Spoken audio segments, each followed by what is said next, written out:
여러분 출근할 때 혹시 한복 입고 출근하는 분들 계세요? 혹시 여기 서당 출신 있으세요? 없죠? 자연의 질서 가운데 중력의 법칙을 누가 만들었죠? 딴 데 가서 질문하잖아요. 그럼 뉴턴이라고 얘기합니다. 저 충격받았어요. 뉴턴이 창조했다면 뉴턴 태어나기 전에는 없었는데. 그래서 이 자연 세계 안에서 살아가는 인간은요, 하나님이 정하신 그와 같은 절대적 질서 법칙에 순응할 때 샬롬을 누릴 수가 있는 겁니다.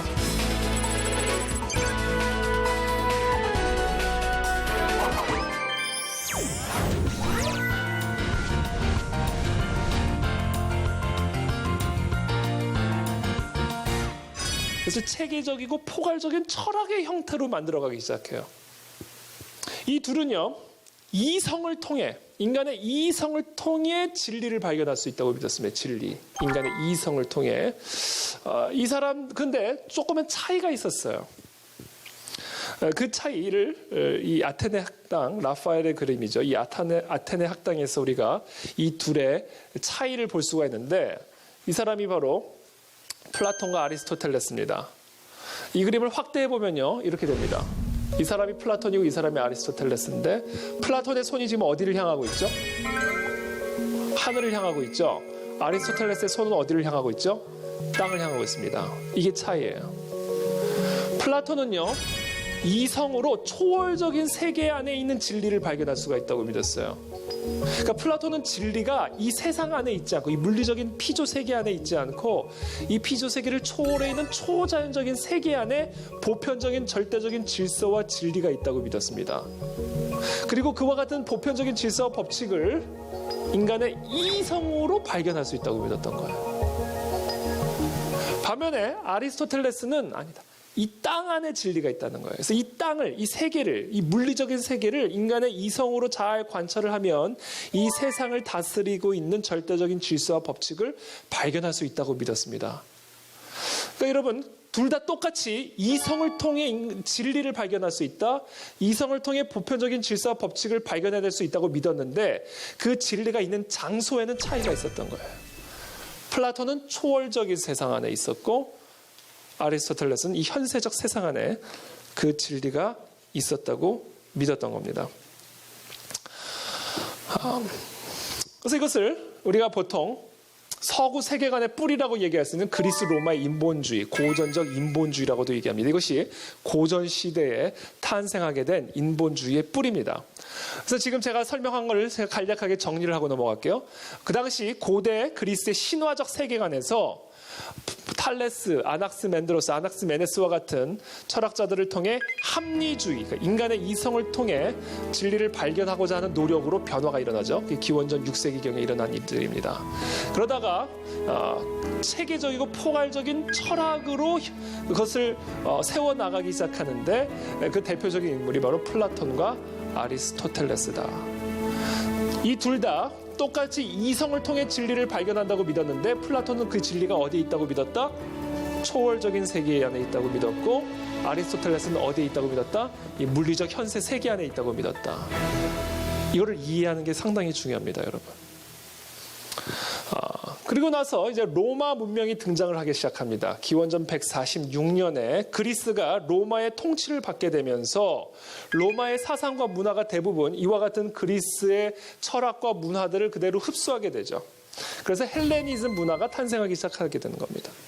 그래서 우리가 보통 그레코 로만이라고 얘기하는 그리스의 로마, 바로 이와 같은 그리스의 어떤 사상과 철학을 로마가 흡수를 하면서 로마 문명이 등장하게 되는 겁니다. 그래서 이 그리스 로마 철학은 바로 이와 같은 인간의 이성을 통해 진리를 발견할 수 있다고 믿는 고전적 인본주의의 뿌리를 형성하게 되는 것이죠. 그와 같은 인본주의적인 고전적 인본주의 사상이 다스리고 있던 그레코 로만 안에 누가 들어오신 거예요? 예수 그리스도가 들어오신 거예요. 그래서 서구 세계관의 뿌리는 두 번째, 복음이 형성이 됩니다. 이와 같은 세상 안에 복음이 들어온 거예요. 초월적인 진리가 육신의 옷을 입고 이 땅 속으로 들어오게 된 겁니다. 그것을 요한복음에서 사도 요한이 매우 그레코 로만적인 언어로 당시 그레코 로만 시대에 살아가던 청중들에게, 독자들에게 초월적인 진리가 육신 옷을 입고 이 땅 가운데 오셨다라는 것을 설명하기 위해서 다음과 같이 이야기를 합니다. 함께 읽어보겠습니다. 시작.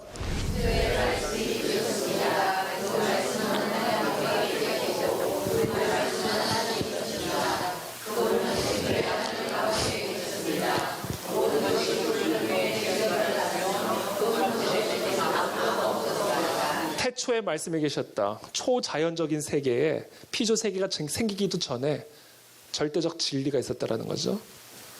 그 말씀이 하나님과 함께 계셨고 그 말씀은 하나님이셨다는 거예요. 그분이 진리였다라는 거예요. 근데 그 말씀이 육신이 돼서 우리 가운데 오셨다라는 겁니다.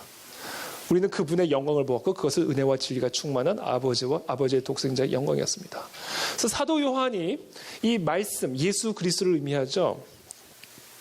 예수 그리스도를 의미하는 단어로 이 말씀이라는 단어를 썼는데 이 말씀이라는 단어가 우리가 잘 알다시피 헬라어로 뭐죠? 로고스입니다. 로고스. 이 로고스는 우리나라 말로 따지면 도예요. 도. 도를 아십니까? 할 때 도. 전도 하잖아요. 도. 길이에요. 길. 길이요 진리요 생명 길. 우주의 질서와 법칙. 세상이 돌아가는 길, 방법. 이 세상을 다스리는 절대적 질서와 법칙. 이것이 당시 헬라 철학에서 로고스라고 불렀던 겁니다.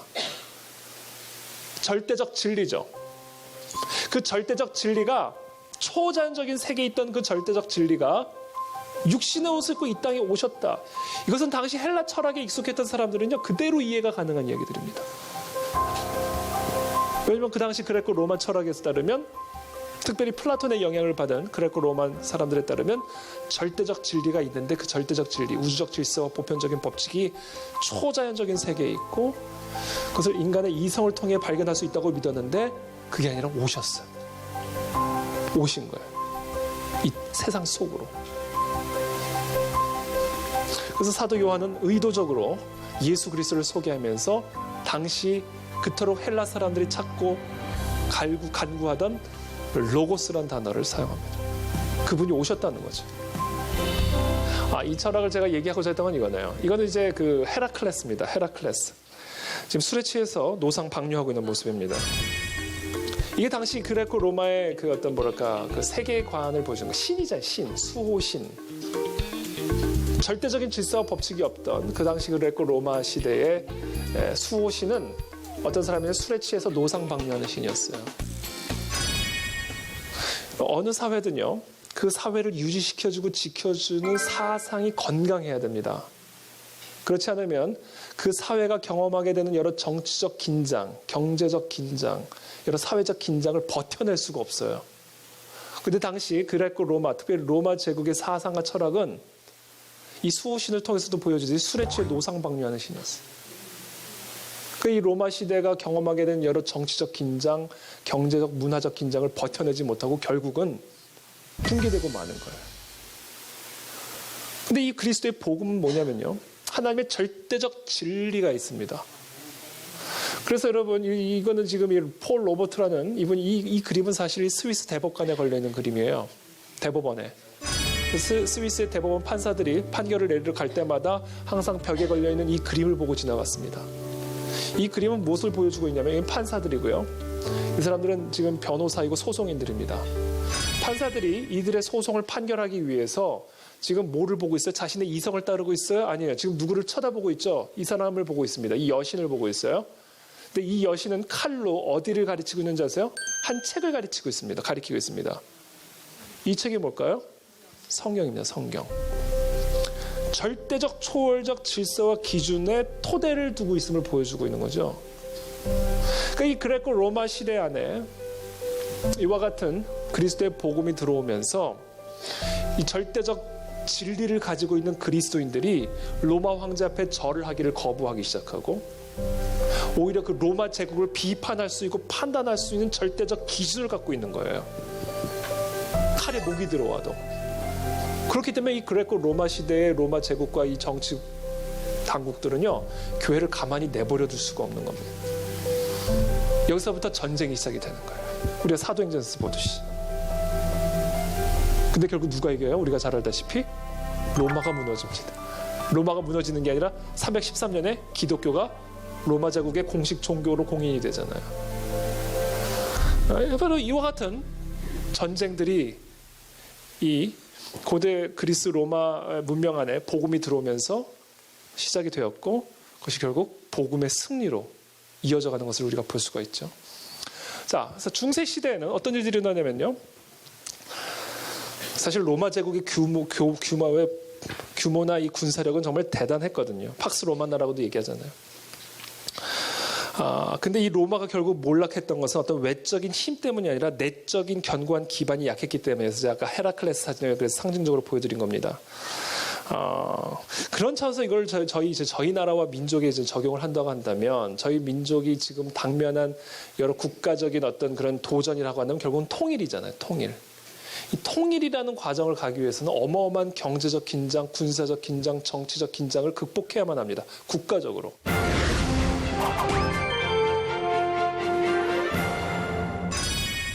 그러면 그것을 극복할 수 있는 그 견고한 털을 어디서 찾을 거냐? 민족주의? 천만의 말씀. 어디서 찾을 거냐? 하나님의 절대적 진리로 무장된 사회적 기반이 형성이 돼야 이 통일이라는 어마어마한 이 과정을 뚫고 나갈 수 있는 힘과 원동력을 가질 수가 있다는 거예요. 그래서 저는 이게 로마 제국과 이 복음의 모습에서 우리가 반드시 받아야 할 교훈이라고 저는 생각합니다. 그래서 이 부분을 제가 한 가지 짚고 넘어가고 싶었어요. 자, 이제 중세 시대로 넘어가겠습니다. AD 5에서 AD 15세기로 넘어갑니다. 자, 고대 그리스 로마 문명 안에 그리스도의 복음이 들어왔어요. 절대적 진리가 이 세상 속으로 내려왔습니다. 그러면서 어떤 일이 일어나기 시작하면 혼합이 일어나기 시작합니다. 복음은요, 성육신합니다. 원래 예수님이 성육신하셨죠. 그래서인지 몰라도 복음은 당대 주류 문화에 성육신하는 경향들이 있습니다. 그래서 복음의 가장 중요한 특징은 다양한 문화에 맞게 적응을 하거나 변신할 수 있다는 겁니다. 그래서 복음은요, 한편으로는 지배 문화와 세계관에 맞서는 대안이 되기도 하지만, 그렇다고 혼자서 저절로 독립적으로 스스로 효력을 내는 대안이 아니라 다양한 문화적 형태를 띠고 그 안에 녹여지면서 영향력을 발휘한다는 거예요. 그래서 성육신하는 성향이 있다는 것을 우리가 이해를 해야 됩니다. 그래서 결론적으로 복음이라는 것은 유대 땅 예루살렘 안에서 시작이 됐지만 그 복음이 파고드는 모든 문화 속에 착생하도록 되어 있다. 그런 경향이 있기 때문에 복음은 어떤 형태와 어떤 시대와 어떤 문화 속에서도 뿌리를 내릴 수 있는 반면에, 반대로 복음이 뿌리를 내리는 그 지배 문화에 의해서 오염이 될 수 있는 역으로 위험성도 언제나 상존한다는 거죠. 우리가 잘 알다시피 가나안 땅에 들어갔을 때 오염을 당하는 거죠. 그래서 복음은 기본적으로 그 당시 그 시대의 지배적 문화에 착생하는 성향이기 때문에 지배 문화에 흡수되어서 지배 문화를 바꾸는 능력을 발휘하기도 하지만 역으로 그 지배 문화에 의해서 오염이 되기도 한다. 자, 그런 일들이 일어났던 것이 바로 중세 시대에 일어났던 일들입니다. 중세 초기에 당대 지배적인 문화와 복음 간의 혼합이 일어나기 시작하죠. 중세 초기에 일어난 혼합은 한마디로 이겁니다. 신플라톤주의와 성경적 세계관의 혼합입니다. 아까 고대 그리스의 지배적인 철학이 플라톤과 아리스토텔레스라고 그랬죠. 자, 플라톤은 이성으로 진리를 어디서 발견한다고요? 초자연적인 세계.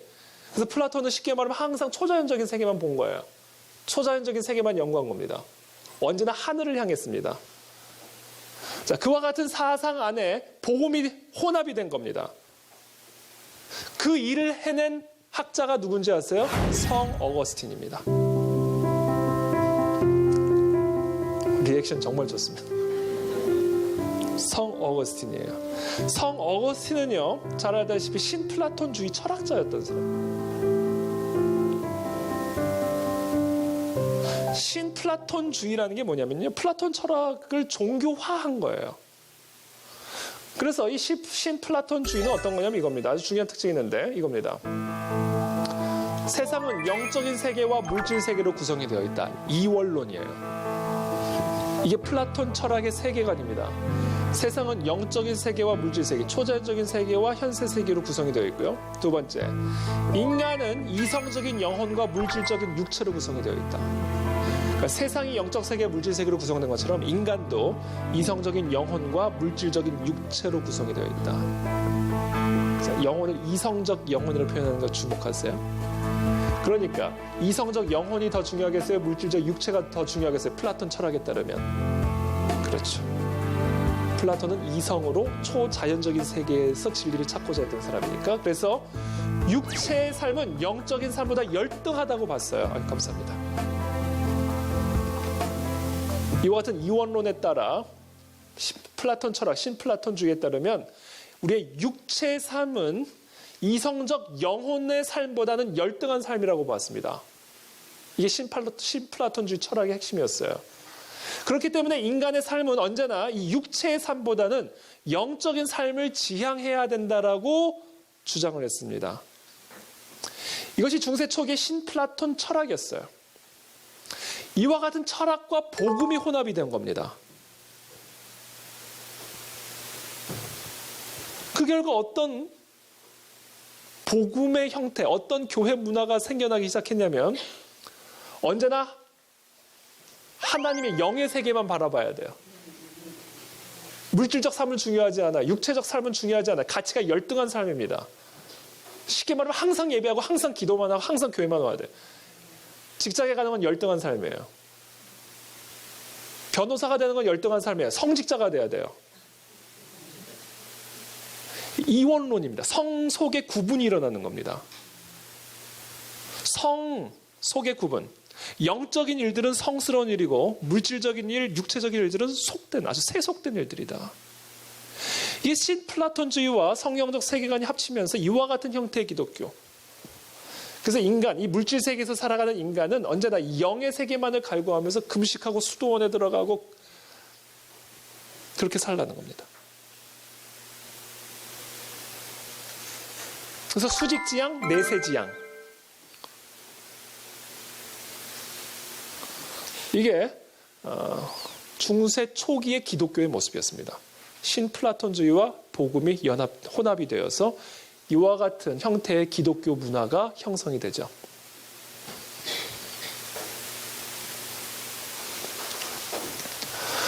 그래서 당시 중세 초기에 성당을 가면 이렇게 쫙 하늘만 보게 돼 있어요. 하늘만.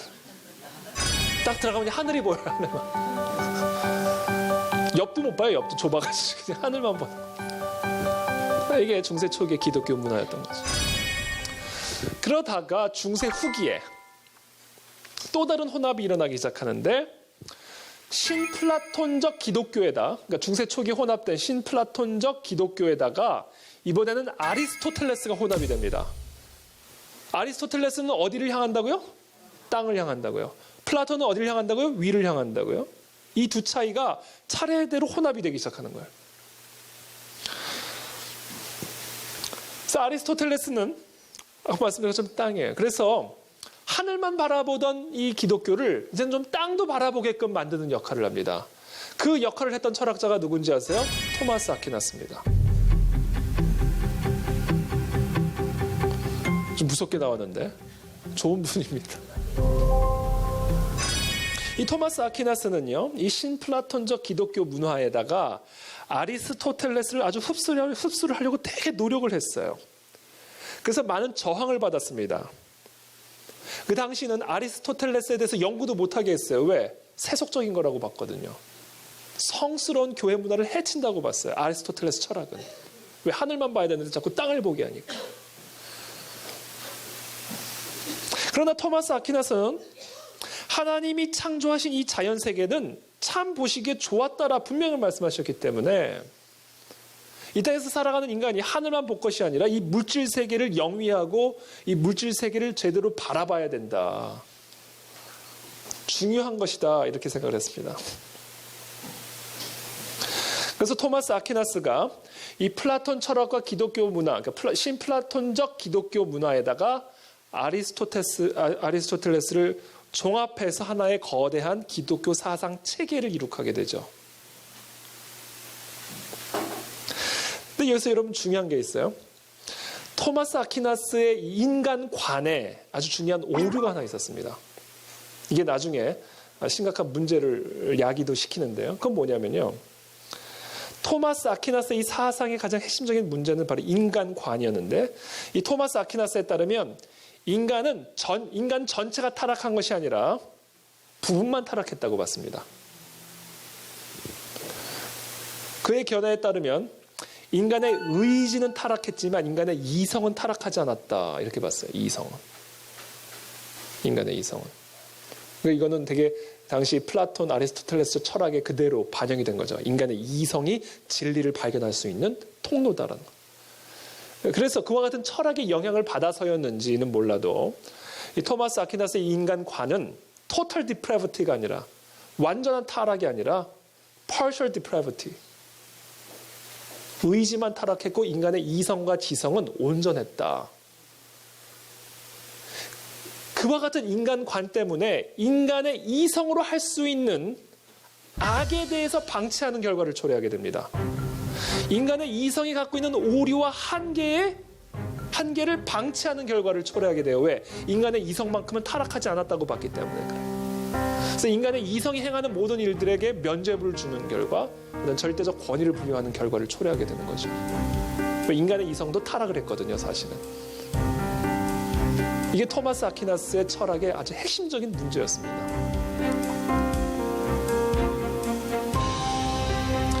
그 결과 인간의 지위가 매우 중요하게 되기 시작했어요. 토마스 아퀴나스의 철학의 결과 인간의 이성은 타락하지 않았고, 인간의 이성으로 하늘만 볼 것이 아니라 세상을 잘 관찰하고, 그래서 뭘 개발을 하고, 이 세상의 물질들을 이용을 해서 어떤 문명을 만들어내고, 이런 것들을 사실 타부시했거든요. 중세 초기 플라톤적 기독교에서는요.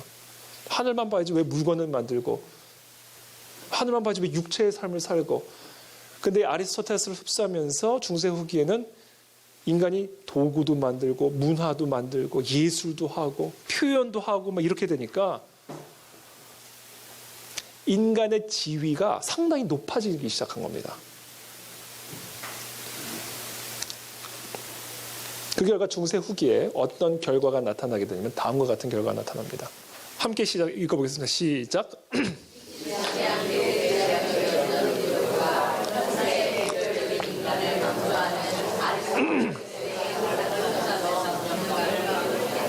자, 수직지향 내세지향이었던 신플라톤적 중세 초기 기독교가 토마스 아퀴나스와 중세 후기의 영향으로 말미암아 현세적이고 개별적인 인간, 그리고 그 인간의 이성을 강조하는 아리스토텔레스의 사상을 흡수하면서 균형감을 회복한 긍정적인 측면이 있었습니다. 이해되시죠? 두 번째, 그러나 안타깝게도 토마스 아퀴나스의 옳지 않은 인간관, total depravity가 아니라 partial depravity, 인간의 이성만큼은 타락하지 않은 그와 같은 견해가 기독교 안에서 인간의 역할, 인본주의적 요소가 상당히 강화가 되었습니다. 그 결과 어떤 일들이 일어나기 시작했냐면 교회의 권위가 성령의 권위보다 높아지기 시작했어요. 슬슬. 교회의 권위가, 사람의 권위죠. 교회의 권위는. 교회 성직자의 권위가 하나님의 말씀의 권위보다 서서히 높아지기 시작한 겁니다. 인간의 이성은, 성경을 읽을 수 있는 인간의 이성은 부패하지 않았다고 봤거든요. 그러니까 성경 앞에 무릎을 꿇는 게 아니라 성경을 분석하고 자기 마음대로, 이성대로 해석을 하고 왜곡을 하기 시작하게 된 거죠. 그래서 교회의 권위가 성령의 권위보다 높아지기 시작했습니다. 두 번째, 그리스도의 공로에 자신의 공로를 더함으로 구원을 얻을 수 있다고 생각하기 시작했습니다. 세 번째, 인간의 지성으로 다른 비기독교적 사상과 기독교적 사상을 자유롭게 혼합을 하기 시작합니다. 왜? 인간의 이성은 타락하지 않았거든요. 토마스 아퀴나스에 따르면. 그 이성을 가지고 막 자기 마음대로 이제 장난을 치기 시작하는 거예요. 막 혼합을 시키기 시작합니다. 다른 사상, 다른 종교.